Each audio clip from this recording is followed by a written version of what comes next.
Dans les années 30, Léon Degrelle travaille dans une maison d'édition catholique qui publie notamment un journal intitulé Rex. Comme il a du talent en tant que journaliste, il développe des magazines populaires pour parler de thèmes politiques. Il perfectionne ses qualités d'orateur et fait des discours où il explique ses idées d'extrême droite. Il se présente aux élections en 1936 avec son parti Rex et remporte un grand succès avec 21 sièges. Il reçoit le soutien de pays fascistes comme l'Italie et l'Allemagne et rencontre même Hitler. Le parti Rex est le plus important mouvement politique d'extrême droite en Belgique, francophone d'avant-guerre. Comme la plupart des mouvements d'extrême droite, le parti Rex est raciste. Il considère que tous les hommes ne sont pas égaux. Xénophobe, il déteste les étrangers. Antisémite, il est agressif contre les juifs. Nationaliste, il considère que tous les citoyens doivent être au service de la nation. Autoritaire, il impose ses idées par la force, sans consulter les citoyens. Et démagogique, il utilise de faux arguments pour tenter de séduire la population. Pendant l'occupation allemande, le parti rexiste choisit de collaborer. Léon Degrelle veut plaire aux nazis, dans l'espoir qu'Hitler lui donne plus de pouvoir politique en Belgique. Le parti Rex va alors aider la Wehrmacht, l'armée allemande. Et Léon Degrelle va lui-même se battre aux côtés des Allemands, en emmenant avec lui des volontaires qui forment la Légion Wallonie. Comme récompense de la part des nazis, il est décoré de plusieurs médailles et devient même le chef d'une partie de la Waffen-SS, qui est l'organisation militaire poursuivant les Juifs et mettant en place les camps d'extermination. Les rexistes armés sont chargés de garder des sites importants. Ils dénoncent également beaucoup de résistants qui se cachent ou ceux qui les protègent, contribuant ainsi à l'arrestation et à la déportation de plusieurs milliers de personnes dans les camps de concentration. La majorité des prêtres du Brabant wallon ont une attitude remarquable tout au long de la guerre. Ils cachent des juifs ou des réfractaires, entrent dans la résistance ou dénoncent tout simplement, pendant l'office, les comportements de l'occupant. C'est ainsi que le 22 juillet 1944, les rexistes abattent sauvagement l'abbé Alphonse Heubrechts, curé d'Ottigny. En 1946, les principaux dirigeants rexistes sont jugés, à l'exception de Léon Degrelle qui refuse de comparaître en justice et se réfugie en Espagne. Jusqu'à sa mort, en mars 1994, il ne reniera jamais son engagement nazi.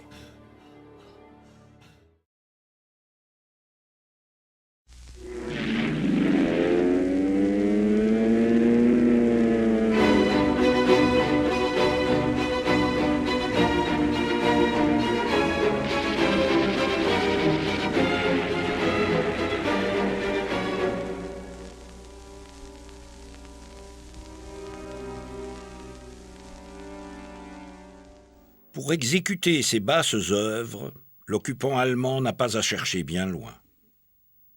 Chez les rexistes, par exemple, où l'on trouve un ramassis de fripouilles, de petits voyous, de malfrats ou de franches crapules.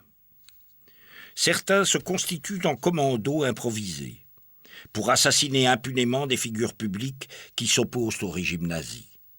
Ainsi, à Ottigny, l'abbé Alphonse Heubrechts est abattu sauvagement. Il y avait un traître notoire à Ottigny, un appelé Jean Laurent. Il était intégré dans ce qu'on appelait les brigades rouges. La brigade rouge de Rex était une brigade, n'est-ce pas, de tortionnaires, des gens prêts à tout, qui n'hésitaient pas pour abattre n'importe qui, n'importe quand. Et le Jean Laurent avait été amené avec d'autres de ce groupement à créer une réserve d'otages qui seraient abattus en cas donc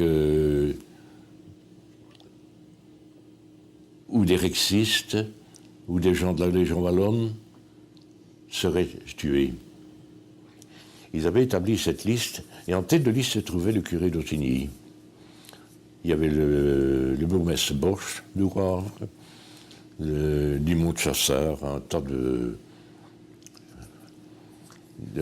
d'éminences, de personnalités. Et un beau jour,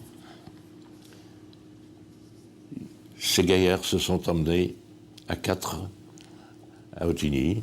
Ils se sont rendus à la cure pour voir le curé de Brex.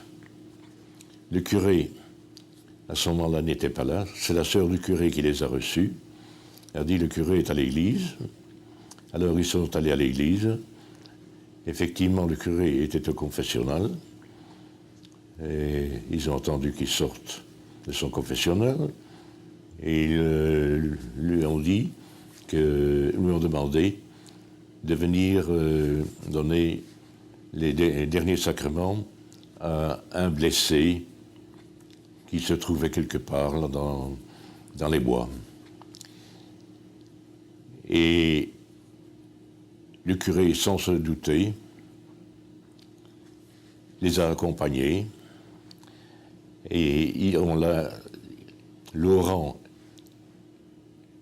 et ses condisciples l'ont amené dans le fond de Arlon-Brou, à Lozelle, où se trouve l'université maintenant, et là l'ont froidement battu.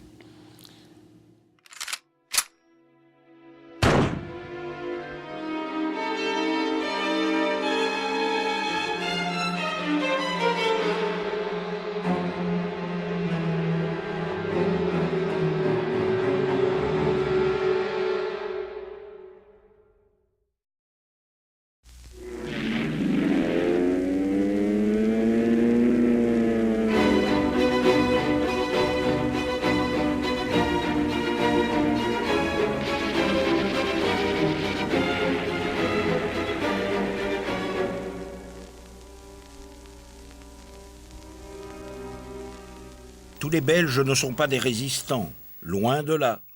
Il y a ceux qui subissent en silence, il y a ceux qui collaborent ouvertement avec l'ennemi.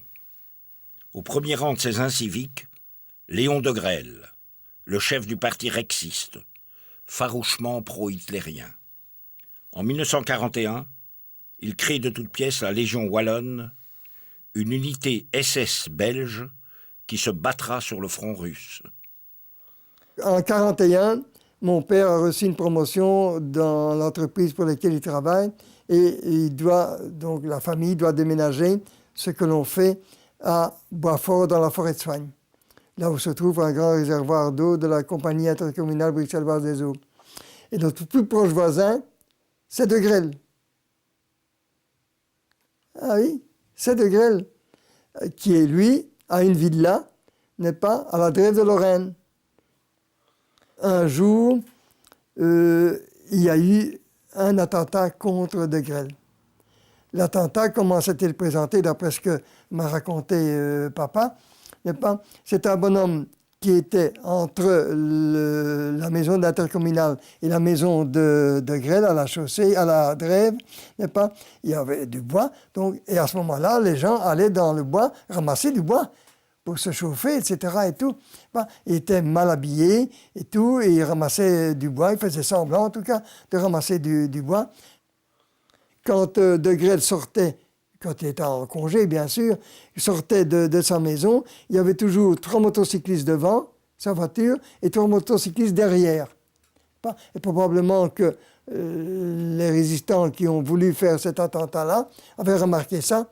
Malheureusement, ce jour-là, il y a 2 voitures qui sont sorties. Alors le gars a tiré sur la première, mais de Grelle était dans la seconde.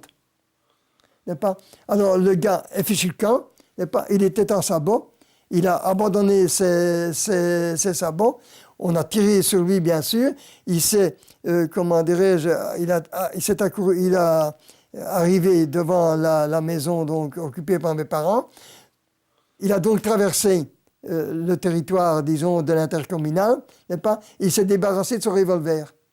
Mais ça, ils n'ont pas vu tout de suite, mes parents et des ouvriers qui étaient là. N'est-ce pas? Il a jeté son revolver vraisemblablement en l'air, et comme il y a des tuyas, ce sont des arbres assez qui montent quand même relativement haut, mais qui sont drus, n'est-ce pas? Le revolver est resté accroché à un des tuyas. Mais ils n'ont pas vu tout de suite. Et le revolver, je l'ai toujours.